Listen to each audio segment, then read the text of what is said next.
I'm also a teacher, and teachers love their mottos.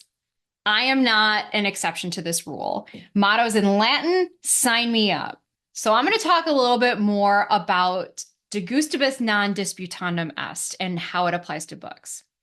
Hi, I'm Allie Samberts. I'm a romance author of smart and swoony contemporary love stories like the Lead Park series, a coffee shop romance called Common Grounds, and a couple of holiday novellas. My newest book, Not a Strong Enough Word, is coming out in May. You can grab paperbacks from my website or wherever books are sold, and all of my ebooks are on Kindle Unlimited. Don't forget to like and subscribe for more publishing news and other bookish and author-related ramblings. Now, on with the video. When I was a baby teacher, not even a baby teacher technically, because it was when I was student teaching, so I wasn't even a paid teacher yet. I had an amazing professor. He was a retired high school English teacher who worked part-time with my university to help coach student teachers, essentially. He was the kind of guy who you just knew had been an awesome teacher in his day. Passion for teaching and literature just came off of him in waves, and he had so much energy.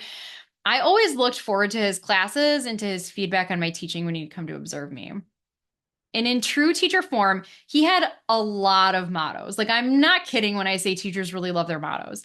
One was teach like your hair is on fire, which I have taken into every aspect of my life. Basically, I live by the phrase, do everything like your hair is on fire, which sometimes looks the way I'm sure he meant it at the time, doing everything with verve and passion and joy. Sometimes it looks like literally running around in a panic as if my hair has caught fire, but that's another video for another time. One of his other mottos was de gustibus non disputandum est. This is Latin and directly translated, it means something like, of taste there is no disputing. My professor would always say, you can't argue taste. For an English teacher, reader, and now author, this is a great motto to have. I need to tattoo it on my body as a reminder, honestly. Right. I feel like it would be kind of badass right here, right? Because really it's that simple. You can't argue taste. Here's a concrete example for you. My husband does not like mushrooms, hates them, will not eat them, prefers if we cook things without them, but actually will pick around them or pick them out of the dish. He's 42, folks, and he still picks around mushrooms in meals. He just doesn't like them, which is weird because one of his favorite foods is beef stroganoff. I'm pretty sure it almost always has mushrooms in it, but he doesn't eat them. Whatever, my dude. Okay. I, however, love mushrooms. Okay, love is a strong word for a fungus, but I do really like them. I don't know. Maybe it comes from years of being a vegetarian in the early aughts where every meat patty was replaced with some kind of mushroom, which is not nutritionally equivalent, but that's neither here nor there. I enjoy their texture and their earthiness. The idea of an edible fungus is also fascinating to me. I know. I am who I am. But here's the thing. I will never persuade him to like mushrooms. He just doesn't. If you're a reader, and I'm sure you are, because why else are you here? You've probably heard people say they just don't like certain things in books. They don't like third person. They don't like present tense. They hate unplanned pregnancies. They won't read about thruples. The list could go on and on and on. You might even have a few of these things you can't stomach in novels too. I definitely do. I'm here to tell you, as an author and a reader, that's okay. It's okay to have things you don't like. It's okay to have things you won't touch. It's okay to have your mushroom equivalent in book form. And it's also okay to eat your beef stroganoff, even though you know you're not going to like the mushrooms. There's nothing wrong with wanting to read or consume certain things. You can't argue taste. But, and this is what I tell my students, while it's okay to not like something, it's not okay to use the thing to discount the art or by extension, the artist entirely. To extend the metaphor, my husband does not like mushrooms, and that's fine, but he does not tell everyone else that they should never eat another mushroom. He's not on a crusade to save people from bad food that includes mushrooms. He doesn't use the incorporation of mushrooms in a dish to talk about how the chef is incompetent.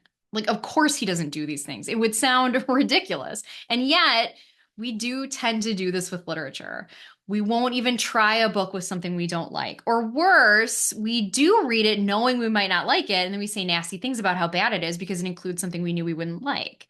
Sometimes we know why we didn't like it, but we think that means everyone else will not like it too. Some even think that by dragging a book in a public forum, they're saving others from reading bad books. I hear this so often.